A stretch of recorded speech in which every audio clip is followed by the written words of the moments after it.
Olá, eu sou Rodrigo Pocente, gestor do Fundo Fator Veritá. Estou aqui hoje para falar um pouquinho sobre os acontecimentos do fundo ao longo do mês de junho. A gente terminou o mês de junho com uma cota patrimonial de R$ 93,68 e a cota a mercado de R$ 91,89. A distribuição de dividendos do mês foi de 92 centavos por cota, perfazendo aí um dividend yield de quase 1% ao mês. Ao ano, anualizado, esse valor dá 12,53% sobre a cota patrimonial. Ao longo de junho, a gente teve algumas movimentações na carteira. A principal delas foi uma adição de valor num CRI de CACI. CACI é o sistema de plano de saúde do Banco do Brasil. A gente já tem uma operação com eles dentro da carteira, a gente adicionou mais 10 milhões. E o interessante dessa adição é que a gente reestruturou a operação inteira, fazendo com que ela passasse de uma taxa de IPCA mais 4,5 para IPCA mais 8. Então, a gente melhorou bem a taxa de operação como um todo e a gente adicionou nessa reestruturação, nessa nova entrada aqui na operação, mais 10 milhões de reais nesse CRI.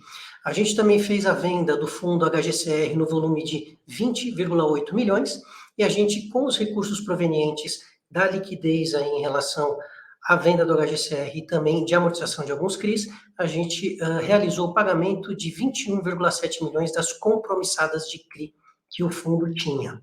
A posição atualizada hoje das compromissadas de CRI é de por volta de 28 milhões e meio. Compromissadas essas que serão pagas assim que a gente fizer alguma liquidez ou numa próxima oportunidade de oferta. Falando um pouquinho aqui, então, do que a gente já comentou aqui, então, a distribuição por cota foi de 92 centavos nesse último mês, perfazendo aí 0,99 de dividend yield. Essa rentabilidade grossapada de imposto chega aí a 108,53% do CDI. CDI ainda elevado, então o impacto desse dividendo ainda não é tão relevante. Falando aí de mercado secundário, a liquidez do Veritá, ela se manteve estável nos últimos meses, ela passou por um período aí de acima de 50 milhões por mês, passando aí agora a um patamar de 40 a 45 milhões nos últimos meses. Isso vem, obviamente, dado ao fato de que as cotas acabaram se depreciando muito ultimamente e o volume de negociação acaba sendo um pouco menor por conta da necessidade ou da não vontade, na verdade, dos cotistas de não fazerem resultado negativo.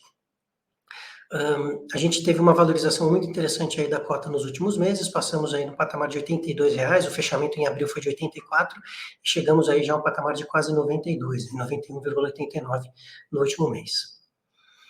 Falando um pouquinho aqui sobre a diversificação, a gente continua com a mesma tese, tá? A gente, além de diversificar muito em setores diferentes da economia, apesar da gente ter aqui a gestão de um fundo de CRI, a gente faz bastante questão de diversificar, não só em papéis, mas também em dívidas diferentes e setores diferentes. Então, esse é um ponto muito importante que a gente leva em consideração aqui na tese do Veritá. E também a gente acaba fazendo essa diversificação também entre prestadores de serviços, principalmente as securitizadoras. Tá? Apesar da gente ter essa diversificação, a gente, em termos de indexador, a gente foca bastante no IPCA. Então, estamos aí com mais de 80% da carteira indexada a IPCA, alguma coisa aí indexada de IGPM, muito pouco, e o outro grande ativo dentro do fundo são os fundos imobiliários aí que estão hoje menos do que 10%, 9,4% do PL do fundo. Falando aqui um pouquinho das taxas de aquisição. A gente passou pelas duas últimas emissões, aí melhorando bastante a taxa média de aquisição do fundo. Hoje o nosso patamar está em IPCA mais 7,11%, a gente saiu lá de um patamar de 5,8% para 7,11%, então conseguimos fazer uma boa oxigenação, uma boa reestruturação da carteira. Essa taxa hoje, se a gente for considerar a marcação a mercado desses títulos, eles estão aí por volta de IPCA mais 7,88, e isso majoritariamente da maior parte da carteira que está em IPCA, 91,5% da carteira está em IPCA.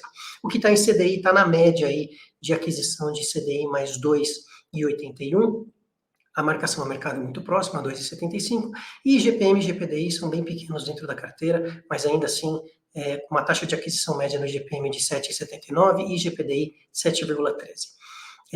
Também com essa última emissão, com essas duas últimas emissões e as novas alocações, a gente diminuiu bastante o prazo médio da carteira, trouxe aí a carteira para um patamar mais próximo a 5 anos de duration, a gente estava operando com um pouco mais de 6 anos de duration, não que isso daqui seja muito relevante, a gente está falando de um fundo que não sofre resgate, não tem passivos, então a gente pode sim trabalhar com operações mais longas, mas hoje fazendo operações mais curtas, a gente acaba também melhorando aí a questão de risco e retorno da carteira. Esse exercício aqui que a gente faz nesse slide é para mostrar um pouquinho do dividend yield que existe hoje no mercado, trabalhando com essas cotas mais depreciadas, né? Então, a cota patrimonial do Veritá está aí por volta de 93, 93,50, e a cota a mercado chegou a bater R$ 82, hoje está aí por volta de 90, 91, então a gente consegue ver aí que a gente ganhou bastante rentabilidade nos últimos 2 meses, a cota reagiu bastante, mas mesmo assim a gente está num momento de oportunidade, né? Então, se hoje o cotista tiver interesse em entrar no Veritá e entrar ali com a cota a mercado por volta de R$ 90, dada a composição da carteira, ele vai conseguir ter aí um dividend yield aproximado, entrando com R$ 90, de 9,58% mais IPCA, o que é uma rentabilidade excelente, considerando que a gente está falando de uma rentabilidade, um dividendo líquido de imposto de renda. Falando um pouquinho de mercado de tendências, a gente acredita que ainda talvez tenha alguma volatilidade em relação às cotas dos fundos imobiliários, principalmente no que tange aí ao risco de crédito, uma ou outra operação ainda pode aparecer com algum tipo de default, a gente está bastante atento a isso, talvez isso impacte aí algumas carteiras, de maneira menos relevante do que a gente imaginava no começo do ano, acho que o mercado já melhorou bastante, essa perspectiva de arrefecimento da inflação e queda de taxa de juros já melhora bastante a questão de refinanciamento das empresas e o horizonte aí para o futuro, para que essas empresas tenham aí uma melhor qualidade de captação de crédito, né, de tomada de crédito.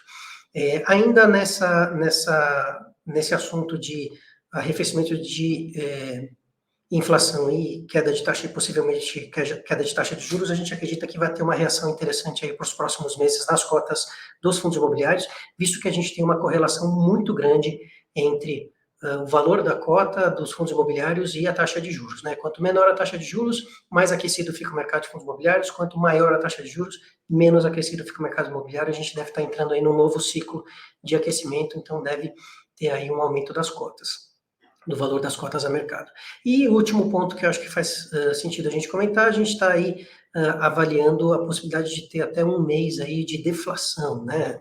Algumas projeções já trazem aí o IPCA com deflação, a deflação no IGPM já é uma realidade já há alguns meses, mas a gente acredita que essa deflação seja transitória, a gente vai voltar a ter uma pressão inflacionária um pouco maior nos próximos meses, né? E deve ser nos próximos 1, 2 meses alguma deflação, ou inflação muito baixa, e depois a gente volta a ter patamares mais elevados, mas ainda assim bem controlados, né? O que possibilita aí, mais uma vez, a política monetária exercer aí sua função de, nesse momento, começar a ter uma queda de taxa de juros, a gente acredita que deva ter aí até o final do ano, o início desse ciclo.